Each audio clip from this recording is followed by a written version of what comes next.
Welcome, I'm Alan Levin, and this is another in my series of conversations with people that I post on YouTube and a podcast series called Crossing the Boundary. And it comes from the theme of the book I wrote called Crossing the Boundary, Stories of Jewish Leaders of Other Spiritual Paths. And it reflects a curiosity and interest that I have that in a way reflects some of my own experience of people that have made major shifts in the way of life, their ideology, their belief system, their ethnic or psychological or emotional identities, and then are doing really good work in the world. That's also a part of the qualification for these conversations. And I really am happy to be having this conversation with my good friend, longtime friend, Joseph Tieger, who has been doing really good things in the world. And just by way of a brief introduction, Joseph grew up in New Jersey, which is not too far from where I live here in New York. And he went to Duke University in North Carolina and stepped over a boundary from being a college student to being a civil rights activist. And not just a person who attended a few civil rights marches or demonstrations.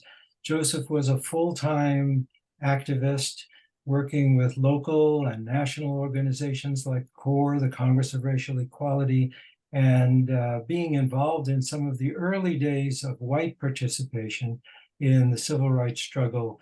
And for those of you who don't know, or even for those of you who do know, as a reminder, those were days when civil rights activists in the South were imprisoned, beaten, and sometimes killed. And Joseph had some very amazing experiences that he recounts in his newly published book called Lately It Occurs to Me, a memoir of the civil rights movement and the open road, 1963 to 1976.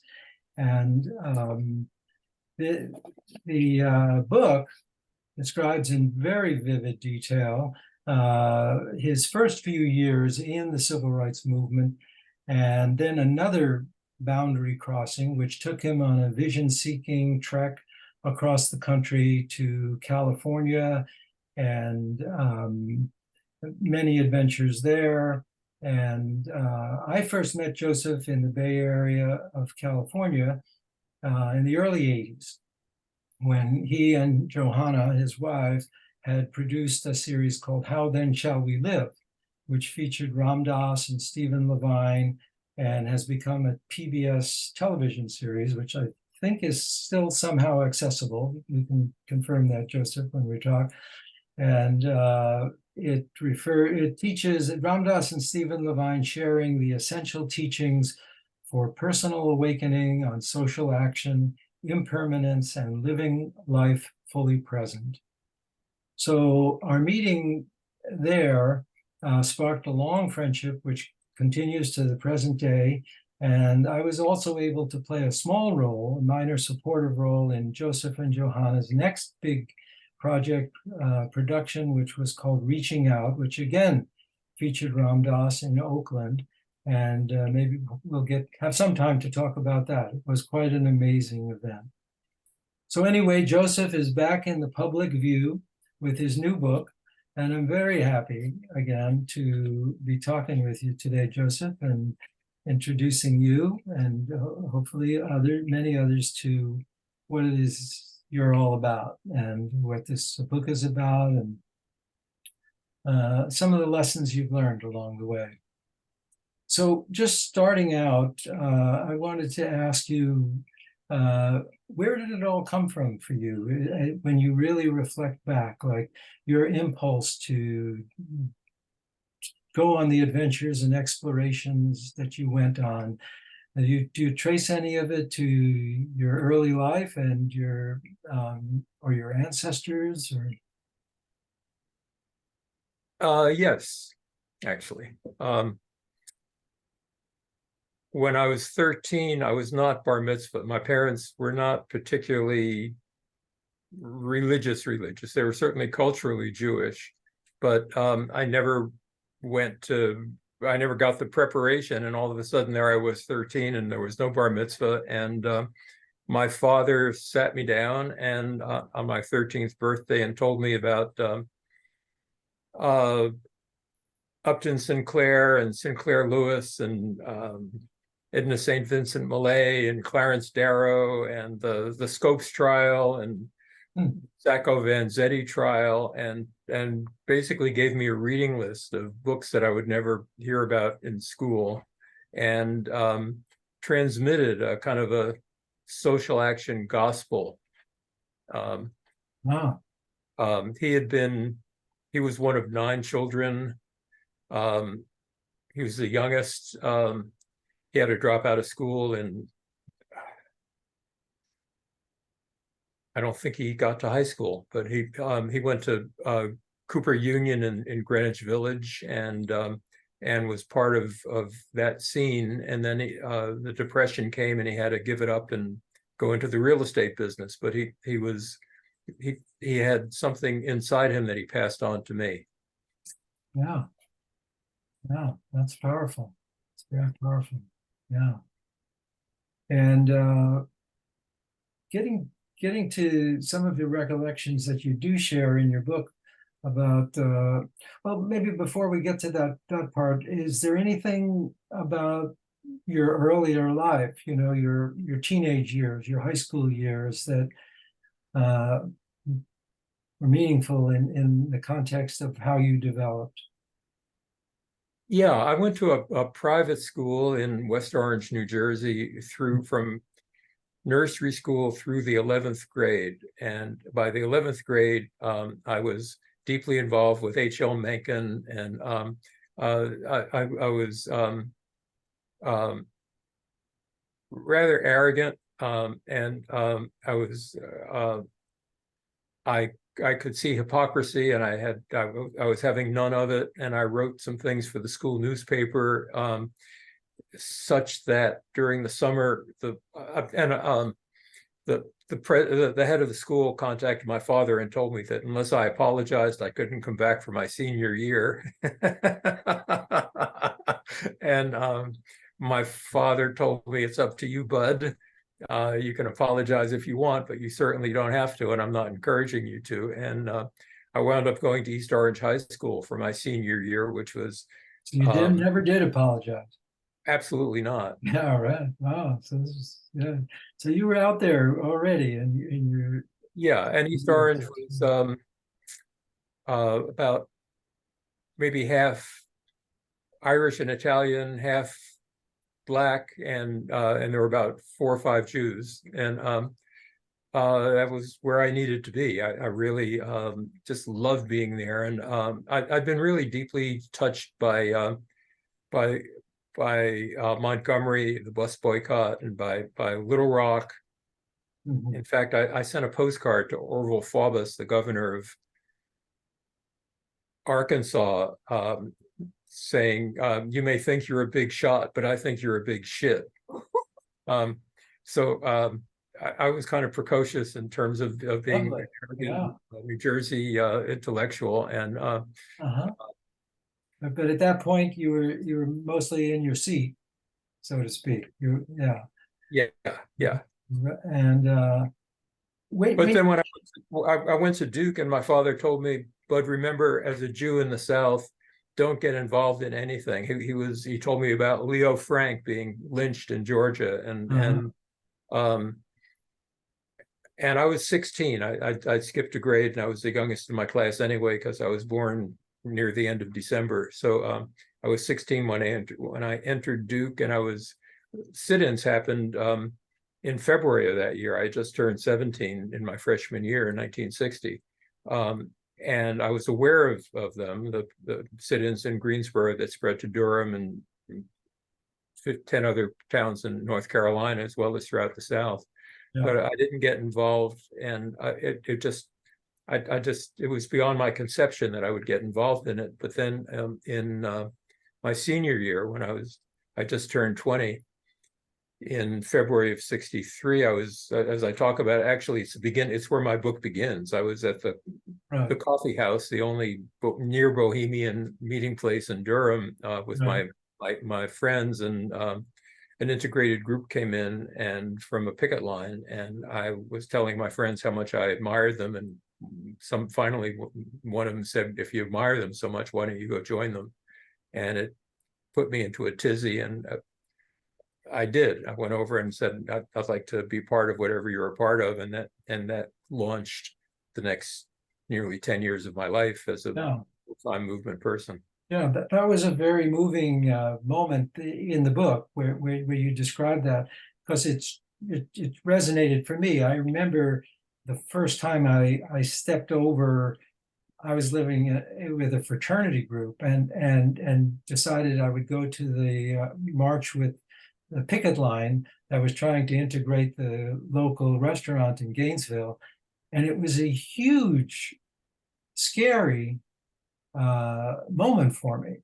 And I wondered if you could talk, when you say it threw you into a tizzy, what was that like for you inside? Was it were you aware of having fear, or did you have any fear? Or as you went from that coffee house life, student life, intellectual, maybe writing a letter here and there, to participating in the activist side of it?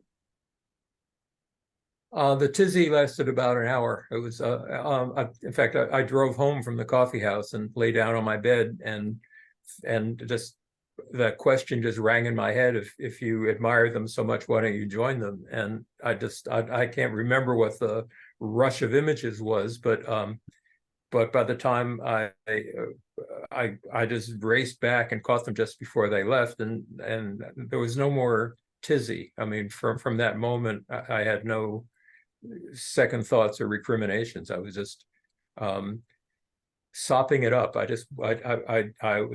felt so, I don't know, honored to be allowed to cross that boundary, and be welcomed Uh-huh. in this previously unexplored country of what it's like to be Black in the South.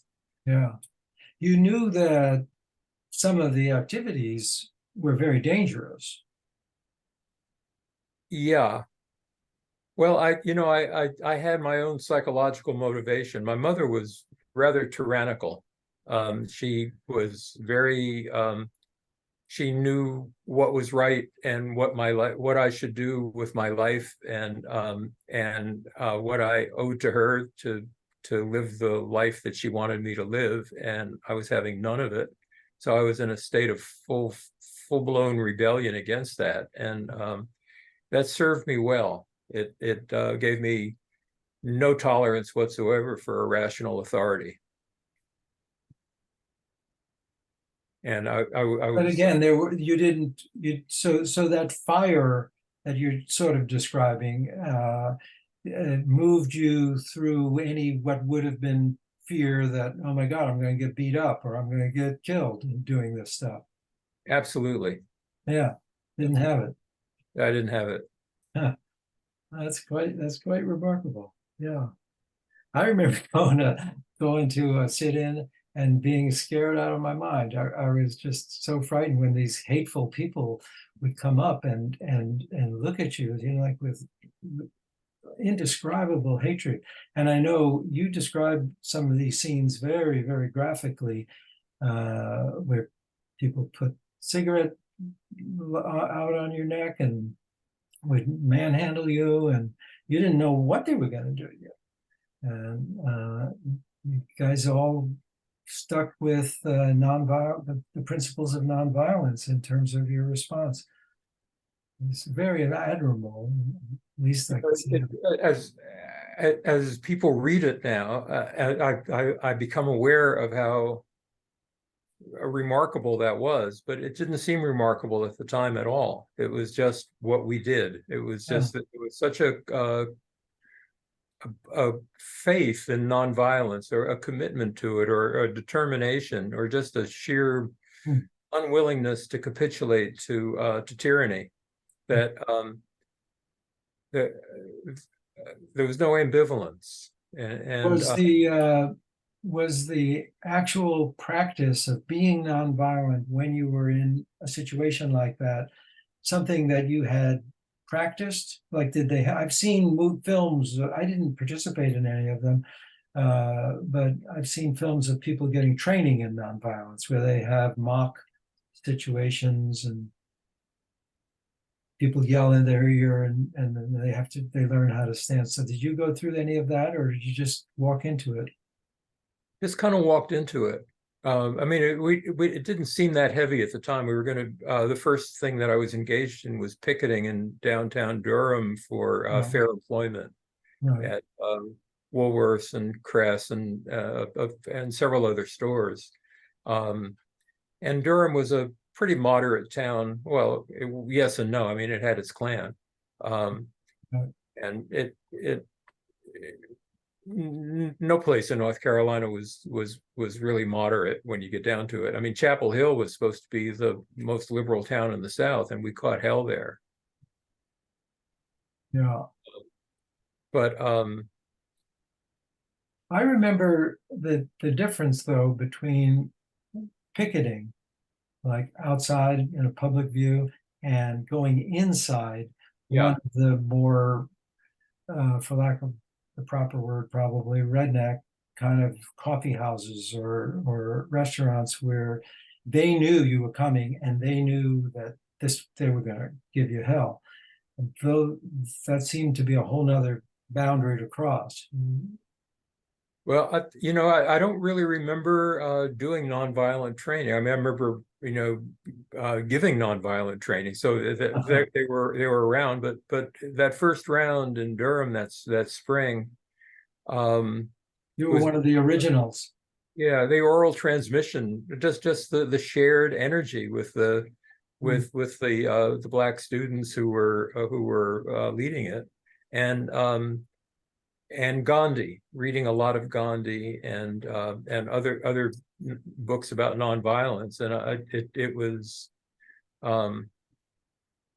Yeah, I see. there was such a belief that there was another way to live in the world, and that my role was to live it, Hmm. and other people were living it, and we drew strength from each other. It was a resonating core kind of and I'm amazed at the power of it, because there. Yeah. Could you tell, like, maybe one little story, maybe a preview for people who read the book, of something that happened along the lines of what, I'm asking about, referring to? Should I read a little bit from that? Okay. So in Chapel Hill, we'd been Chapel Hill was, as I said, maybe the most liberal town in the South. In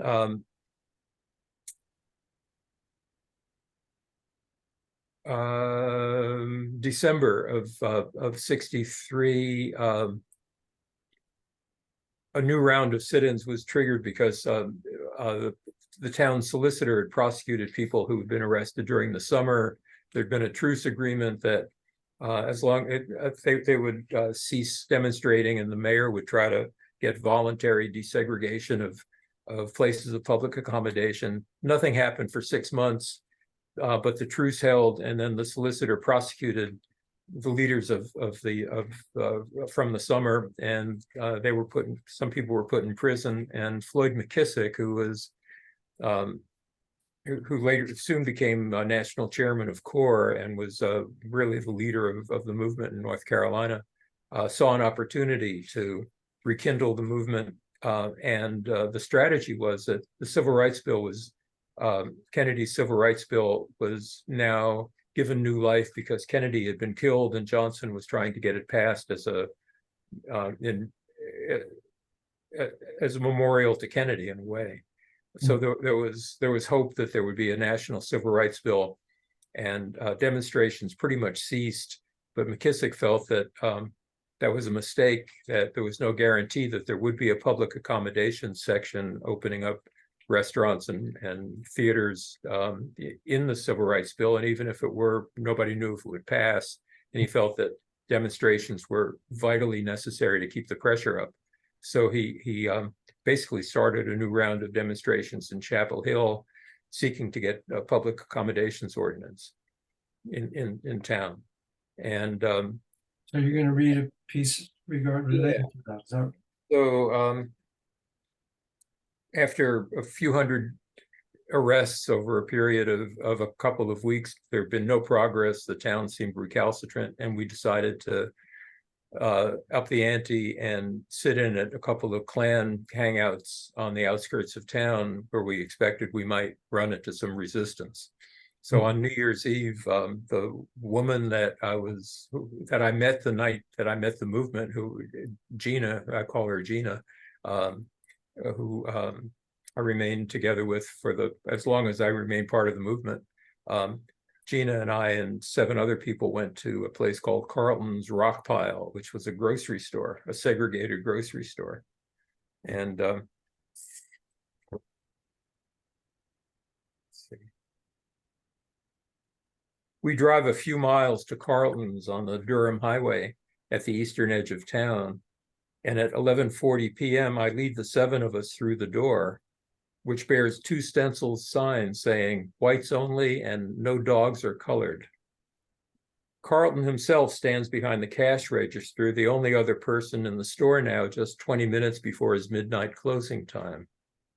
As we walk toward him, I pick up a Hershey bar and extend a $1 bill. He glares at us with narrow eyes and says through his tightly clenched jaw, "I don't serve niggers, and that includes white niggers. Get out of my store while you still can." I lay the candy down, put the $1 back in my pocket, and we all seat ourselves on the floor, prepared to remain until the police come to take us away. Over Carlton's radio comes the sound of Guy Lombardo and his Royal Canadians performing their annual New Year's Eve concert from the Waldorf Astoria Hotel in New York, the sweetest music this side of heaven.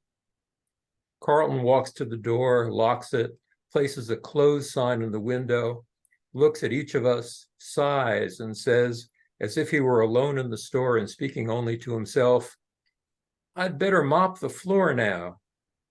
He goes to a back room, returns with a mop bucket, pours in a bottle of pure ammonia, and then adds a bottle of Clorox, creating a toxic brew that gives off chlorine gas. He begins with exaggerated care to mop the floor all around us, then one by one pours the mixture over our heads and mops us. Our skin burns as the mixture soaks our clothes and forms puddles beneath us, and the fumes are so strong that we can scarcely breathe. 3 people can't take any more of it and bolt for the door. Carlton lets them out and relocks it. Gina and I and 2 others remain. I think of John Salter and Levert Taylor and J.V. Henry, 3 other civil rights workers who are now in Chapel Hill, and what they endured in Jackson and Shreveport and Danville, and vow to stay where I am until the police arrive and arrest me and end this ordeal. I bury my face in the sleeve of my jacket and breathe as best I can. This exposes my neck, and as Guy Lombardo ushers in 1964 with Old Lang Syne, Carlton is stubbing out a cigarette on my bare flesh. At last, the police come and bang on the door. Carlton tells them he is taking care of us by himself and doesn't need their help. They plead with him until he relents, and they rescue us, take us to the emergency room where we are treated for 1st and 2nd degree burns, and then locks us up in jail for what's left of the night. Lock us up. The next day, Police Chief Blake asks us to press charges. He tells us that since the police didn't see Carlton Mize assault us, we must file complaints before they can arrest him. I am more than happy to comply, but accede to a group decision not to invoke the coercive police power of the state against our oppressor and to rely upon the redemptive power of nonviolent witness to free him from the hatred in which he is imprisoned. Wow. Says a lot right there. That's beautiful, Joseph.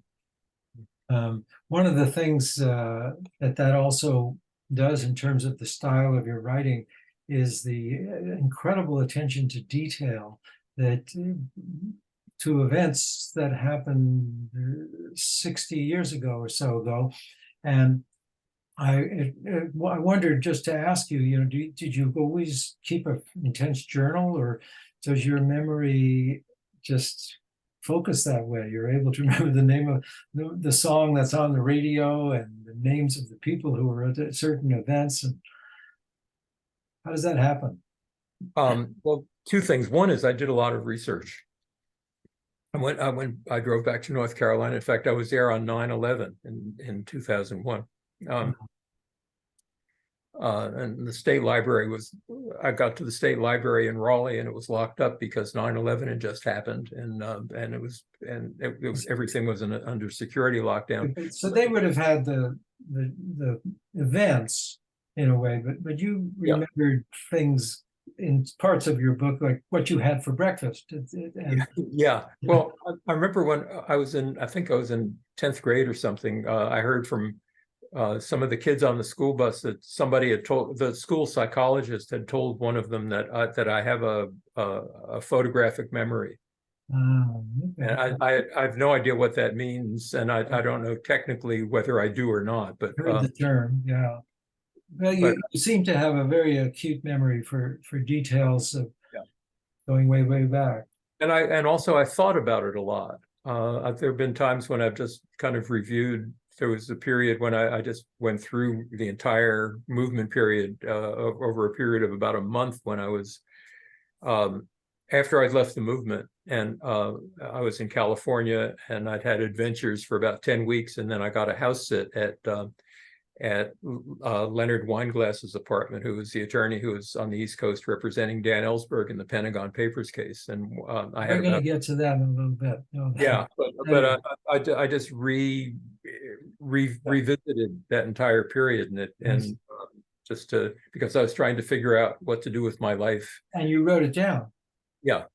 Well, no, I didn't, but I just kind of. It's sort of like you remembered it, like we remember a dream, and when you really articulate it to yourself, then it stays with you. It stays with you. Yeah. It's like that with memories, I think. Yeah. Well, so your book kind of jumps from 63 or 64 to 72. And what happened for the rest of the period you were involved in the civil rights movement? I know you became a lawyer at some point. Yeah, well, the book, the first part of the book ends, well, it covers my first year or so in the movement, from that night at the coffee house in February of 63. Very intense year.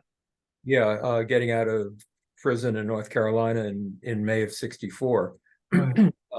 Was the rest of it as intense as that year, like the rest of your 10 years or so in North Carolina movement? It was as intense. It wasn't quite as cinematic or as condensed, but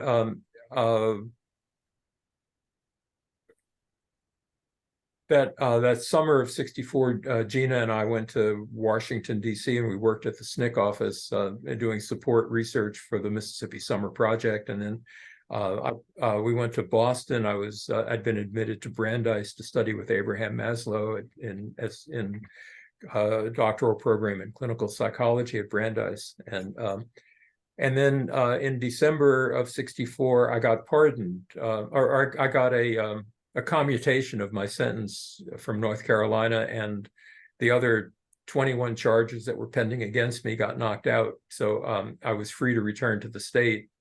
And Gina and I split at the end of the semester and returned to the South to work with SNCC, and wound up helping get a North Carolina project organized, and got back to North Carolina in July of 65 and spent a year in Eastern North Carolina as I was one of the first white organizers with CORE, and Gina and I were among the last white organizers with SNCC when SNCC became an all-Black organization. And so we were there until July of 66, after Stokely Carmichael had replaced John Lewis, and the organization basically had enough of its white participants.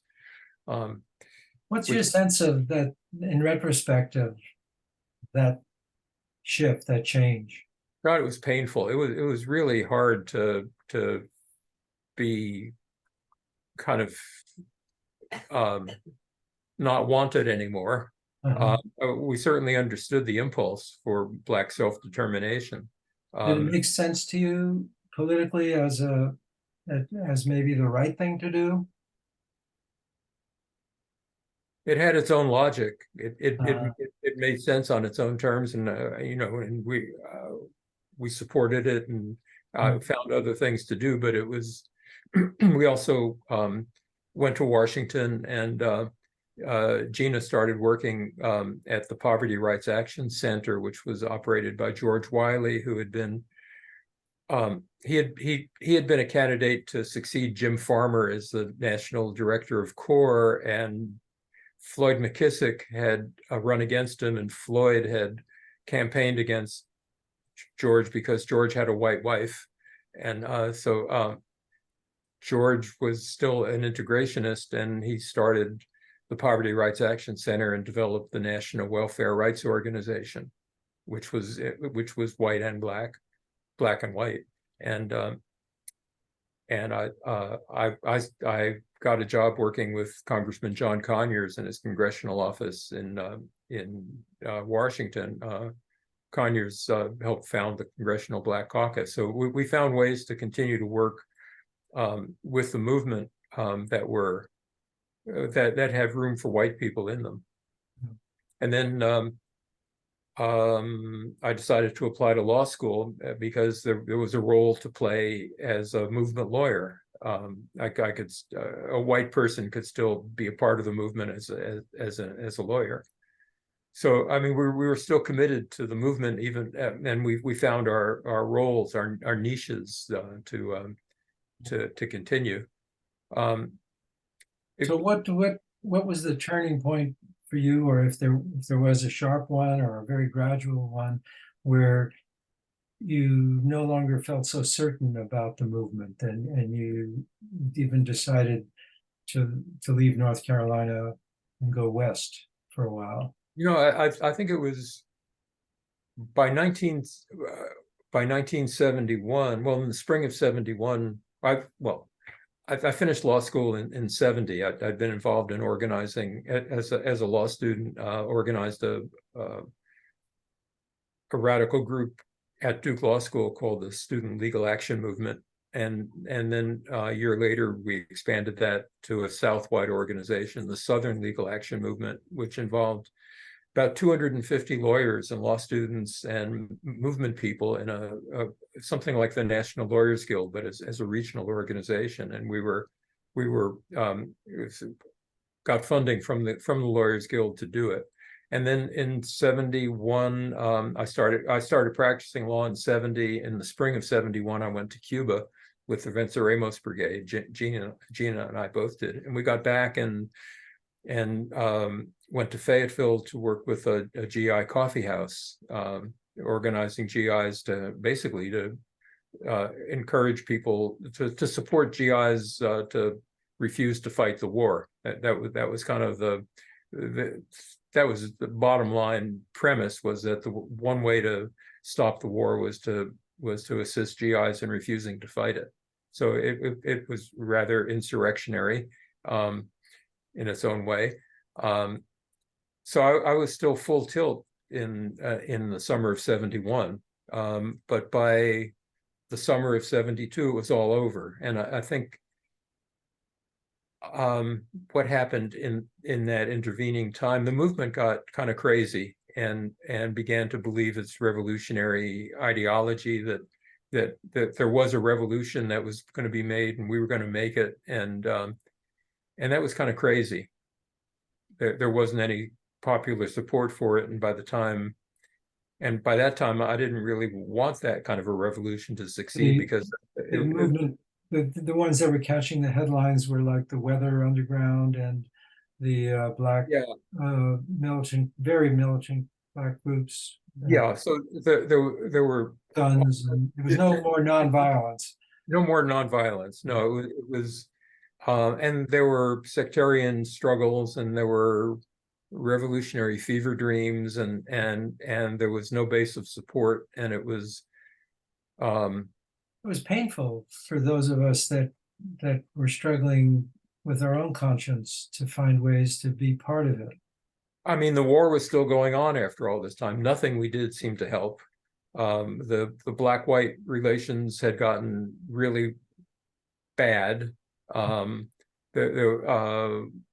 Black people, after being suppressed, repressed, and depressed for so long, were just exploding.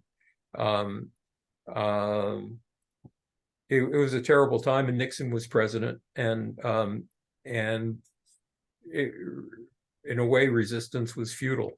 It was there was no. Did you find yourself being in states of confusion, grief, or about it all? Or I was a little bit insulated because I was not really a movement activist. I was an attorney, so I had a playing field to represent people, and to act in that way, and I wasn't involved in those awful meetings of all that. I was working with the GI Coffee House, and that got pretty ugly too. But the whole thing there was no heart in it anymore. It was just we were so badly wounded and reactive that my heart hurt. It was there was no love in it, and a couple things. I remember Gina and I went to dinner one evening with at the home of a GI that we were working with. There were 3 GI couples there, and I realized I didn't know how to talk to people. The only thing I knew how to do was be a movement organizer or an attorney. I didn't know how to be a human being, and that brought me up short. I realized that something needed that I was burned out inside, and I didn't know how to be with non-movement people at all. I hadn't been, and I had no connection with them. My whole life was organized around a movement that was dying, and in that sense, not to take it too far, but the movement was a little bit like a cult. Yeah, it was. It was, and it had no mass. It had a purpose for a while, but it started to become, go through the things that cults often go through. And for the person inside it, I know, at least for myself, it can be a real painful struggle to decide, okay, well, what do I do with my life now? And it was reduced to a kind of almost a Leninism that we are the vanguard, and we will somehow seize power and rule in behalf of the oppressed masses. But we had no connection with the oppressed masses, and they didn't have any interest in us whatsoever. Yeah. So it was kind of a losing proposition. And I remember driving in Winston-Salem with Larry Little, who was the head of the Black Panther Party. I was working with as an attorney for the Black Panthers, and we were driving down the street. Larry had his head out the window much of the time, talking with people that we'd pass on the street and saying, "Hey, brother, what's up? How's it going?" And within 2 minutes, he'd be telling him about a meeting and inviting people to come. And I realized I had it was like watching Chinese acrobats. It was like seeing another form of superhuman connection that Larry had with the Black people on the street. And I didn't have that, certainly, with Black people on the street in 1972. And I didn't have it with white people anywhere. And when I left, it was partly to find a way to communicate to be able to communicate. Yeah, that's what I was getting at. Is so there was a sense somehow, even though maybe you couldn't articulate it then, that you were seeking something that we would now call personal growth or spiritual growth, like a change inside yourself, where you would become more comfortable with your humanity rather than trying to fix humanity. you wanted to be a human being, Wanted to be a human and, being. Yeah, yeah. somehow I explored work one. from within, right? Work from within. Yeah, yeah. I didn't know what it was, but I knew that there was something. I knew that there was something missing, and I wasn't going to find it by continuing to dig the same hole. Yeah. So, which leads us to the journey that you then undertook, Yeah. and one of the things it's very frequently mentioned that during that journey you would pull out a joint or you had them in your underwear and moving through territories. I remember doing things like this too, where you would get in a lot of trouble if you would get caught. But marijuana played a role in this journey across California that you took, meeting people and getting high. And do you think it had a role at all in the change we were just talking about? Were Oh, you absolutely, uh, absolutely. Because I didn't have a clue of the territory that it opened until I used it, and then suddenly a whole new space opened up mm, of the actual experience of connection and of what it was that I was ideologically seeking. mm, And there it was. It was possible. And then the question was, how do you culturally, in a place where it's taboo, how do you give it expression and exercise it? And how, as a people, do we do it not just as individuals, but recognize that we all have that potential. There's a place that we can all, maybe not all, maybe some of us are so damaged that we can't access it, or if we do, we just get be turned into grotesques. Um, but uh, but for many of us, there's a way to find that same connection that nonviolence originally opened up. yeah. So, And so that's pod, been pod in a way expanded you into that sense of seeking connection, seeking yeah. because it gave you the awareness of the Yeah, well, possibility. it was kind of my gateway drug. And then Gateway drug, yeah, yeah, yeah. and it was kind of like, the empty gate, and then the gateless gate, and then having gone through the gateless gate, then suddenly there was psilocybin, and that was my real Uh-huh. medicine. But that came later. That came, You did the whole the trip across California, the hitchhiking and so forth, uh, yeah.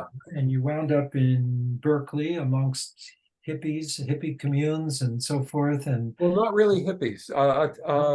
This was post hippie. I mean, the loosely used, yeah, sort of hippies, but kind of, the way you described these scenes in yeah. those communes, I would put it in that category as compared to any other part of the culture. Well, yeah, maybe latter day hippies, because I mean, by 72, I was kind of the last the late. I was a late blooming hippie. Yeah. I'd missed it. I mean, from 66 to 72, I had it had no effect on me. I hadn't done any psychedelics. I'd rarely had access to marijuana because it was politically so. I it was too things were too hot. I So, couldn't. so at Duke, I take it was unlike where I was in Gainesville, where there was like an overlap between the hippie community and the movement community. And there were people who were sort of in both worlds. And yet there was a tension, a conflict, like, why don't you come to our demonstrations? Well, I got high that day. And but there wasn't, we knew each other, so to speak. And they were trying to get, the hippies were trying to get the movement people like me to use pot and take acid and things like that. And eventually they did. Um, but you didn't feel that. You weren't even like looking in that direction. Well, People first were I probably graduated. walking around at some point carrying flowers and things like that. No? Uh, my undergraduate days ended in 63, so that was before. And then I returned to Duke in 67 to 70 in law school. And by that time, there was certainly that was happening on the campus, but I was in law school and it wasn't happening in a law school. Yeah, The, I see. people didn't start smoking at in the law school until about 71. And that I had some friends in my last year, and then by the next year they were lighting up in the elevator and stuff like that. But uh, no, I had very little interaction with the cultural branch of the 60s. Yeah, yeah, okay. And you said that when you take psilocybin, probably mushrooms, um, you that really changed things. And is there anything about the experience? I know it's sometimes very hard to describe what that experience is, but is there anything that you could describe of like how that affected your life, how that affected your consciousness or your outlook? Yeah. Um, so uh, that's really where book two begins. You know, I have a book one and book two of the memoir, which seems pretentious, but I don't know. It's just it's Well, I'm solid. looking forward to getting it and reading it. So, but for now, we don't have the book in front of us. Just what was that experience that changed things for you, and Uh, how did it change things? I mean, you were already, you know, what you've described. um, I was living in Athens, Georgia, after I returned from the East Coast, seeing whether Gina and I would get back together again, which is where book one ends. We didn't. And I decided in my night alone after we met and didn't stay together that I recognized that, as I say, I'd become Bob Dylan's Rolling Stone, a complete unknown with no direction home, and this now was my life. This was I've not been there. this was not just a little interruption in my life. I had no life to return to. Yeah. And I decided to go to Athens because it was within 300 miles or so of Fayetteville, where Gina was, and we'd be able to see each other from time to time. And it was a college town, and I wanted to stay in the South. And I very quickly I moved into a house with somebody who introduced me to the Don Juan books and psilocybin, and I hitchhiked to Atlanta and met his friend who sold me an ounce of psilocybin, and I hitchhiked back and bought some gelatin capsules and made up 60 or 70 hits, and and But these weren't mushrooms. This was the powder. Yeah. was powder, yeah, and spent about I took about a week, and I just stayed in the house where I was living out in the country with the psilocybin and with the Don with by that time I think it was the second Don Juan book, and with Seven Arrows, a book of Native American Miami Host Storm. by Hemio Storm, yeah, and that that week was like a life changer. I tripped probably 4 times, and I was just By yourself. yeah, yeah, and the books, and each time there was a ravine behind the house, and I would usually go out and sit in the ravine, and there was some still water and moss, and it was like a death experience. It was like a little death cave, and I would enter into death on my left shoulder kind of thing, and then come out, and each time I'd feel reborn, and Seven Arrows gave me the vision that a sacred way of being is possible among a whole people, and psilocybin opened up the door to for that consciousness for me, and the Don Juan books taught me how to receive it and cultivate it and invite it, and And I kind of came out with a renewed vision of not only what's possible as by way of my own consciousness, but what might be possible for a whole society. And I think that's been my impelling vision for the rest of my life. Beautiful. Trump notwithstanding. Trump notwithstanding. Yeah. A lot of things notwithstanding. A lot of things notwithstanding. Yeah, that's beautiful. It's good to hear. I mean, as you know, there's a renaissance happening, a resurgence of not only interest but participation and different approaches to making use of psilocybin and other psychedelic substances. Anything you have any feelings about any of that, or how that might impact? It had such a profound impact on you in your life. Do you think it will affect the culture? We had hopes. Let me go back. We had hopes in the 60s. Some people thought, well, if we just put acid in the drinking water, or if we just gave everybody would just have this, blah, blah, blah, blah, blah. And what happened? What happened question, really, what happened, Joseph? What happened to the 60s? What happened to the 60s? We ran into our shadow. We didn't know that we had one. Right. The movement ran into its shadow, and the psychedelic movement ran into its shadow, and we've had about 50 years to learn, get more sophisticated about consciousness. And we've also had 50 years to get closer to apocalypse.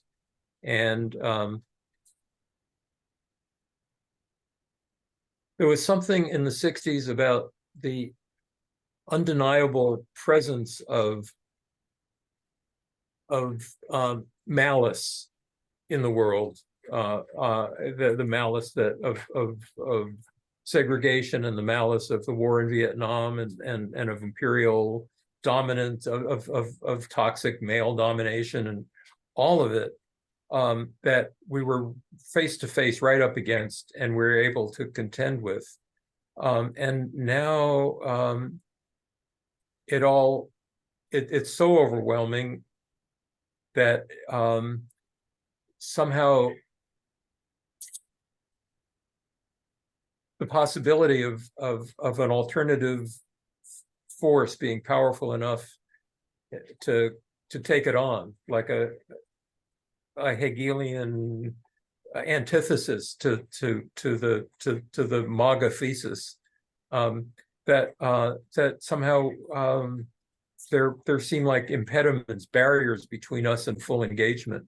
But what is coming alive for me now in publishing my book and sharing that reality and reanimating it for myself, re-entering that feeling of the 60s, of just standing up to it, and of not only standing up and opposing it, but standing up and embracing our fellows who recognize it too. Yeah. I think we are potentially a powerful force, and we are waiting to become visible to each other, the way that the March on Washington made the movement visible to itself. I think that there may be moments where we suddenly get a sense that, hey, this thing that I feel so alone with and so overwhelmed by, there are other people who feel it too. Maybe we don't need to take on converting MAGA people. What we need to do is to burgeon with each other. Yeah. That's what I make of it, and without an attachment to how it comes out. Ram Dass was so good about those two things. One is, don't be attached to the fruits of your actions, and two, don't be identified with being the doer. Yeah. That brings me to a question I wanted to explore with you. Many people who had the kind of experiences that you describe in your retreat, that you self-run retreat with psilocybin, and Hamiel Storm and Carlos Castaneda, found themselves wanting to have teachers or practices that helped them, that if there was a kind of, even with the vision, there was a sense of sort of being lost, of like how to find the way. And you mentioned, of course, Ram Dass, but I mean, did any of your, after that initial opening with psilocybin, did any of your seeking move you towards that kind of thing, like teacher or teaching or? Yeah, yeah. That's what much of book two is about, that journey. I mean, when I after my first round of psilocybin, which lasted about 3 or 4 months and was really a solo thing, I didn't have a teacher other than Right. Carlos Castaneda and Yeah. Emilio Storm. Uh, One, I left Fayetteville. I left Athens and went to Fayetteville to find out whether Gina and I could get back together, and it turned out we couldn't. And suddenly that was over, and my life had no organizing principle, and all I could think to do was to head to the Sonoran Desert and try to find a teacher like Don Juan.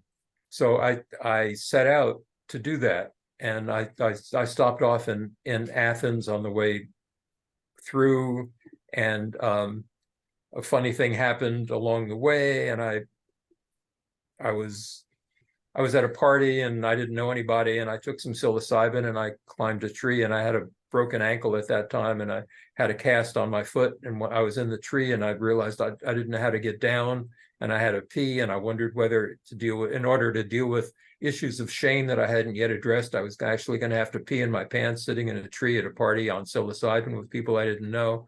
And I somehow managed to just Classic. get down from the tree, and I did a somersault, and I came up looking into the eyes of the woman I was going to be with for the next 2 years. And we, so she was going to Gulfport, Mississippi, and I went with her. And then I felt like I ought to be going to the Sonoran Desert, but I really don't want to do it. I mean, I'm really comfortable here, and should I stay or should I go? And I wound up moving to Seattle with her and doing this and that. And and then I was driving a taxi, and then the FBI tracked me down. They'd been looking for me the whole time since I left North Carolina, and they got me fired from my job driving a taxi. And I thought, okay, well, I didn't know that they'd gotten me fired. I just knew that I'd been, and And at this point, if I'm right, I know this happens a lot, you forgot about why you were going to the Sonoran Desert in the first place. It was, yeah, I wasn't heading for the Sonoran Desert anymore, but I was hitchhiking to Berkeley, and I was in a van with 4 or 5 people, all stoned, listening to FM station from Eugene, Oregon, and there was Ram Dass. And then I got to the Bay Area, and I stayed with 3 different women on 3 consecutive nights, and each of them had Be Here Now by their bedside. And so I bought a copy of Be Here Now, and I discovered the teacher I'd been looking for, that I thought I had to go to the Sonoran Desert to find. So long story. You went and found Ram Dass.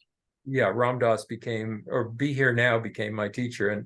And then I went to see him one time, and it seemed like an off night and didn't really click. And then I saw him a second time, and it just blew my mind. But I felt too inadequate to go hug him at the end, but I just admired him from afar. And for the rest of that 4-year period that book 2 covers, he really was my teacher through Be Here Now, and through I mean, he gave so many practices that you could do on your own. So I was still a student without a teacher. I mean, I didn't, and then I was in Austin, Texas, and I saw a flyer for a Sufi retreat, and went to the Sufi retreat, and it was 100 people, all wide open, dancing and sharing that energy. And I decided to move to the Bay Area and become part of the Sufi community, and that's what got me here. And then which Sufi community was it? it was the Samuel Lewis brand. Yeah, Wally Ali conducted the retreat in Texas.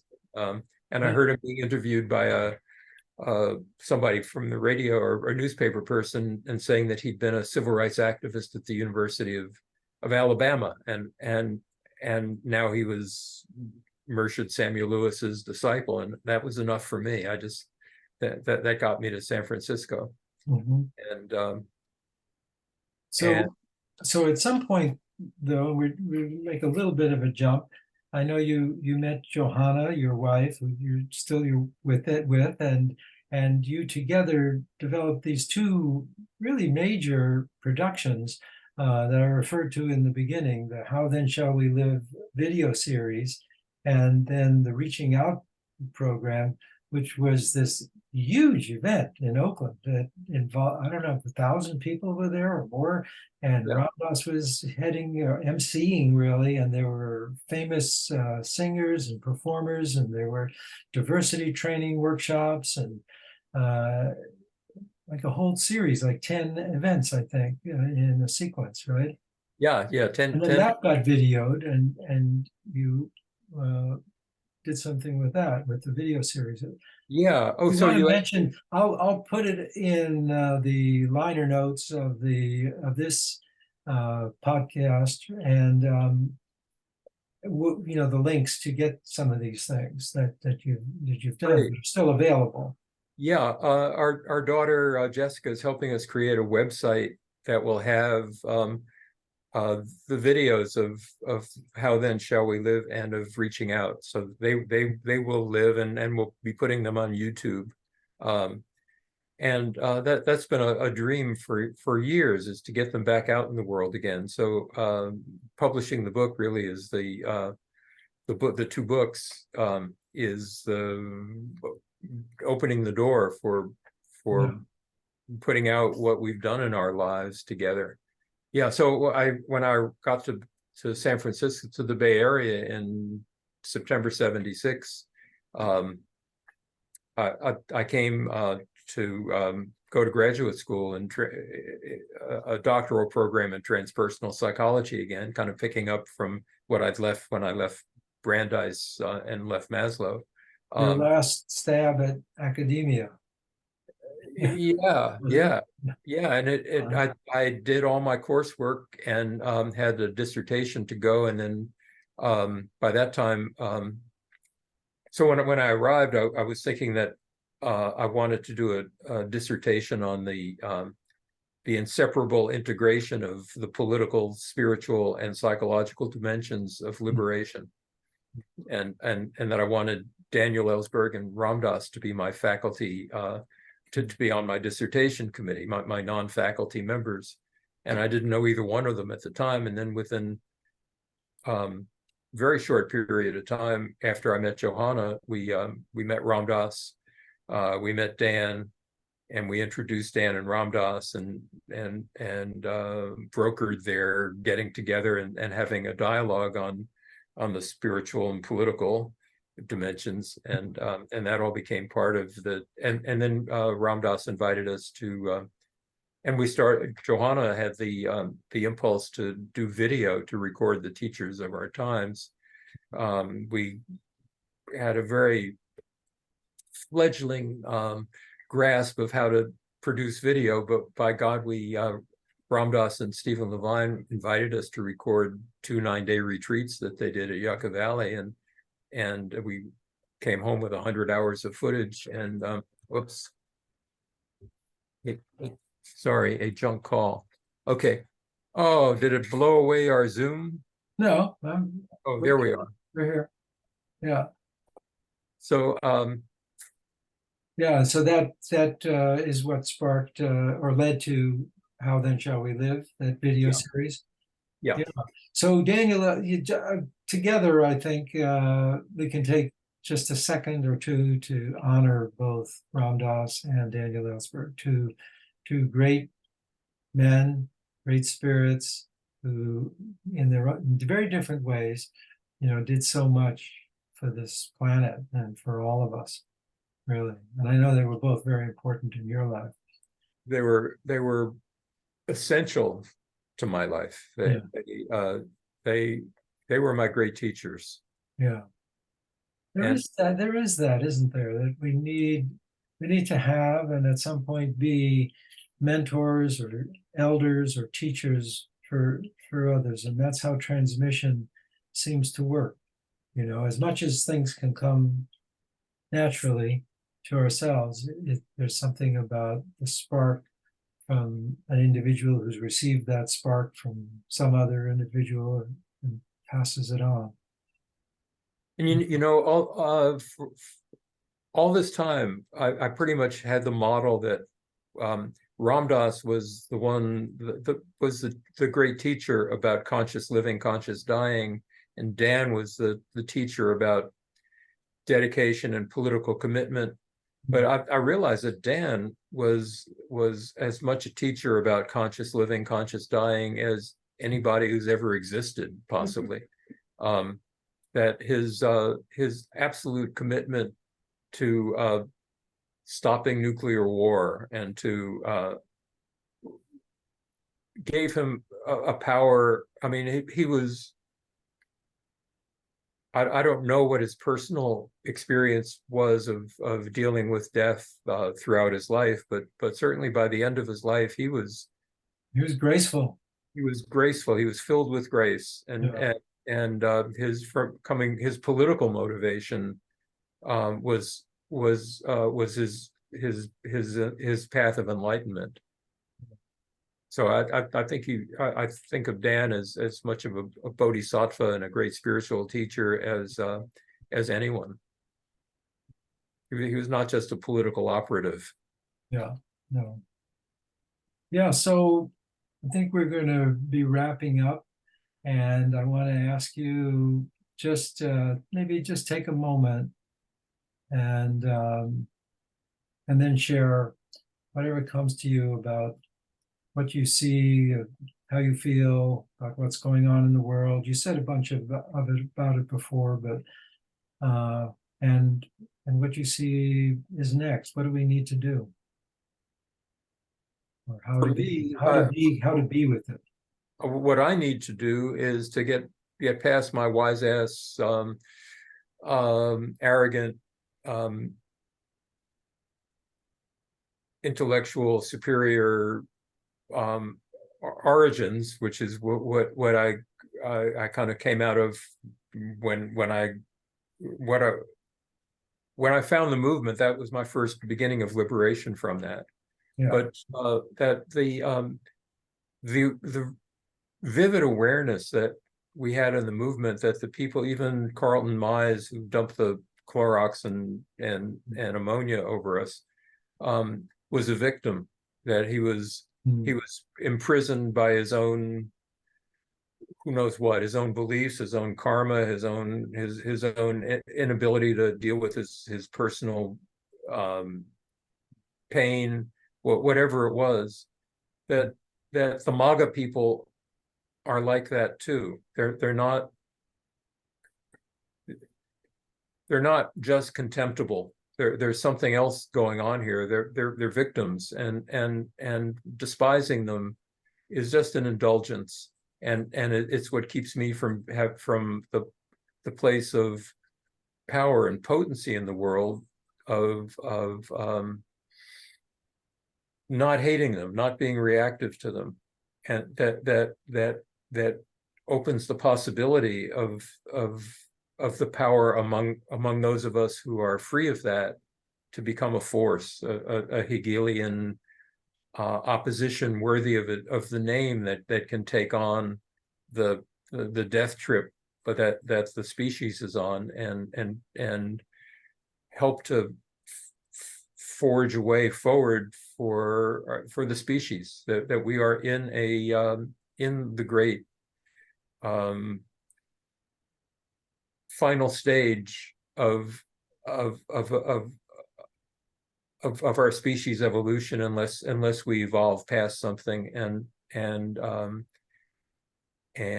a lot is called for, and we can sustain each other in it, and we may be capable of it, and it's worth giving it a try, and it's the only game in town. I'm going to let it be there. be that. And it's been wonderful talking with you, Joseph. We will, of course, have more conversations, but for now, Alan, I thank you so that's it. much for giving me Blessings. an opportunity just to let out what it is that I have to say. I am so grateful.